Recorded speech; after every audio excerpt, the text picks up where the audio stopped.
একবার যদি ঘরে তৈরি করা চানাচুর খাওয়া শুরু করেন তাহলে আর বাইরে থেকে কেনা চানাচুর খেতে ইচ্ছেই করবে না।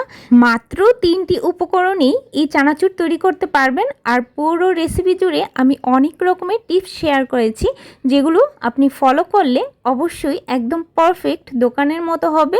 পুরো রেসিপিটি একটু স্কিপ না করে তাহলে চলুন দেখে নিই।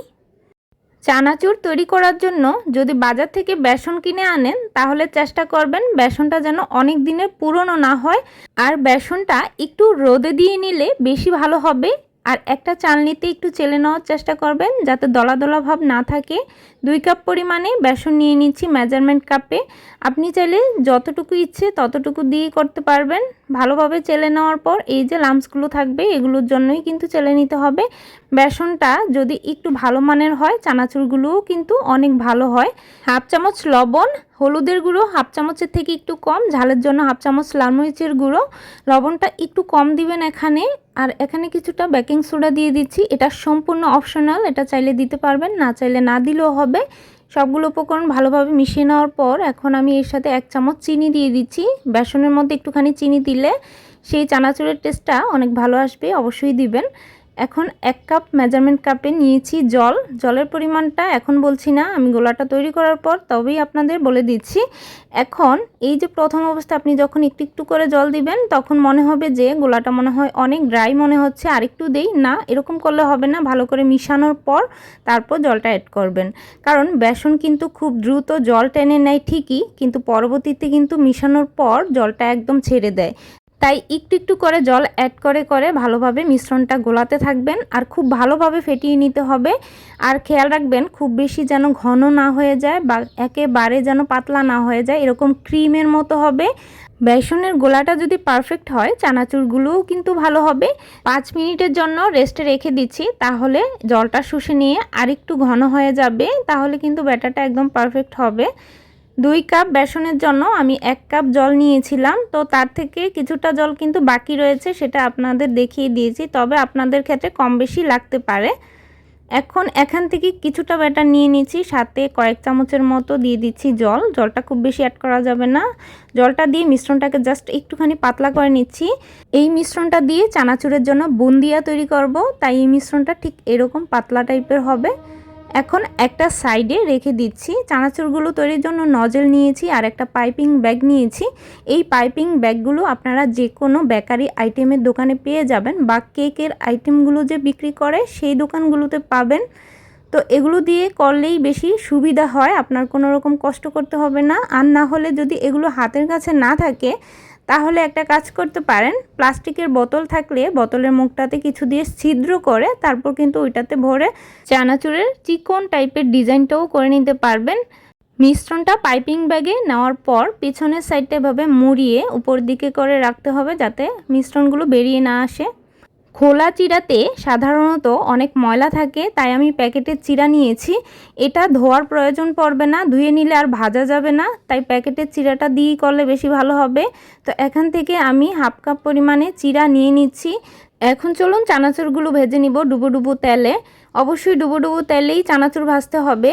তো এখানে আমি তেলটাকে খুবই ভালোভাবে গরম করে নিয়েছি, কারণ চানাচুর ভাজার ক্ষেত্রে তেল কম গরম হলে কিন্তু হবে না। তবে গরম করবেন তো ঠিকই, যখন এই বুন্দিয়াগুলো এভাবে ছাড়বেন তখন কিন্তু চুলা আঁচটাকে একেবারে লোয়ে রেখে পরবর্তীতে জালটা বাড়িয়ে দিয়ে বুন্দিয়াগুলো ভেজে ছেঁকে তুলে নিতে হবে। তো বুন্দিয়াগুলো ভাজার জন্য অবশ্যই দেখেছেন ছিদ্রযুক্ত হাতা ব্যবহার করেছি। তো এর উপর দিয়ে ব্যাটারটা দিবেন, আস্তে আস্তে পড়বে, আর যখন উত্তপ্ত গরম সেই তেলের উপর পড়বে সেগুলো ধীরে ধীরে ভেসে উঠবে। আর একটু সময় নিয়ে ভেজে তুলে নেবেন, তাহলে মুচমুচে থাকবে। পাইপিং ব্যাগের মাথাটা একটুখানি কেটে নিলেই এরকম চিকন টাইপের সেই চানাচুরের ডিজাইনটা হয়ে যাবে। তো আমি এখানে চুলা আঁচটাকে মিডিয়াম লোয়ের মাঝামাঝি রেখে চানাচুরগুলো ভেজে নিচ্ছি। চানাচুর ভাজার ক্ষেত্রে কিন্তু চুলার আঁচটাকে বাড়িয়ে দিয়ে কখনো ভাজা যাবে না, তাহলে কিন্তু চানাচুরগুলো ভিতর থেকে পরবর্তীতে নেতিয়ে যাবে আর মুচমুচে থাকবে না। তাই একটু সময় নিয়ে খুব সুন্দর করে কালারটা চলে আসলেই নামিয়ে নিতে হবে। আবার খুব বেশি কালার করে ভাজতে গেলেও আবার কড়কড়ে হয়ে যাবে বেশি। তো আমি ঠিক এই রকম একটা কালার আসলেই নামিয়ে নিচ্ছি। এখন বাদামগুলো ভেজে নিব। আমি ডুবো তেলে ভেজে নিচ্ছি, আপনারা চাইলে সামান্য একটু তেলে অন্য কড়াইতেও ভেজে নিতে পারবেন। তো তেলের মধ্যে বাদামগুলো দেওয়ার প্রায় 2 মিনিটের মধ্যেই কিন্তু হয়ে যাবে বাদাম ভাজতে খুব বেশি একটা সময় লাগে না, খুব বেশি ভেজে নিলে কি হয় তিতা লাগে, তাই একটু যখন কালার আসবে তখন নামিয়ে নিচ্ছি। বাদাম ভেজে নেওয়ার পর চিড়াগুলো ভেজে নিচ্ছি, ঠিক একইভাবে তেলের মধ্যে দিয়ে ভেজে নিচ্ছি। তবে আপনি চাইলে কম তেলেও কিন্তু আলাদা করে ভাজতে পারেন। তো এবার চিড়াগুলো উঠাতে একটু সময় লাগে, একটু কষ্ট হয়, তবে আমি এখানে যেহেতু ভিডিওর কাজে এই চিড়াগুলোকে এভাবেই ভেজে নিচ্ছি। তো এইভাবে চিড়াগুলোকে ভালো করে তেল ঝরিয়ে টিস্যু পেপারে রেখে দিব যাতে বাড়তির তেলটাও শুষে নেয়। এখন ডিজাইন করা সেই চানাচুরটা তৈরি করব। তবে আপনি চাইলে যে কোনো একটা ডিজাইনেরও চানাচুর তৈরি করতে পারেন, তাতে কিন্তু স্বাদের কোনো হেরফের হবে না, একই রকম শুধুমাত্র দেখতে সুন্দর হবে। সেই জন্যই আমি করছি, ঠিক যেন বোম্বে চানাচুরগুলো যেরকম হয় ঠিক সেই রকম ডিজাইনটাই করছি। তো যাই হোক, এখন আপনি যখন এই চুলার উপর মোটা চানাচুরগুলো ভাজবেন তখন কিন্তু চুলা আঁচটাকে লোয়ে রেখে ভাজতে হবে, কারণ এগুলোতে উপর দিয়ে খুব বেশি কালার এসে পড়ে আর ভিতরটা মুচমুচে থাকে না। তো যাই হোক, আমি কিন্তু সবগুলো একইভাবে ভেজে একই জায়গায় করে নিয়েছি। এখন আমি এগুলোকে হাত দিয়ে জাস্ট ভেঙে নিচ্ছি। যতটুকু পরিমাণে সাইজ রাখতে ইচ্ছে হয় ততটুকু পরিমাণে সাইজ করেই এগুলো ভেঙে নিতে হবে। তো সবগুলো ভাঙা হয়ে গেছে, ছোট বড় মিলিয়ে ভেঙে নিয়েছি। সাথে বুন্দিয়া, বাদাম আর চিড়ে সবগুলো একই সাথে করে নিচ্ছি। চানাচুরের মশলার জন্য 1/2 চামচ জিরা গুঁড়া, 1/2 চামচ ধনিয়ার গুঁড়া, 1/2 চামচ গোলমরিচের গুঁড়া, 1/2 চামচের থেকে একটু কম লবণটা স্বাদ মতো, তো 1/2 চামচের মতো লাল মরিচের গুঁড়া দিয়েছিলাম। সবগুলো একত্রে মিশিয়ে প্যানে হালকা করে ফ্লেভার আসা পর্যন্ত টেলে তারপর নামিয়ে নিয়েছি। এখন এর সাথে 1 চামচ চিনি ব্যবহার করছি। এগুলো সবগুলো আমি ব্লেন্ডারে আবার গুঁড়ো করে নিয়েছি। চানাচুরের জন্য এই মশলাটা সেমভাবে তৈরি করবেন, দেখবেন অনেক টেস্ট খেতে। তো আমি চানাচুরের মধ্যে আমি পরিমাণ মতো সবটা মশলাই ধীরে ধীরে দিয়ে দিচ্ছি।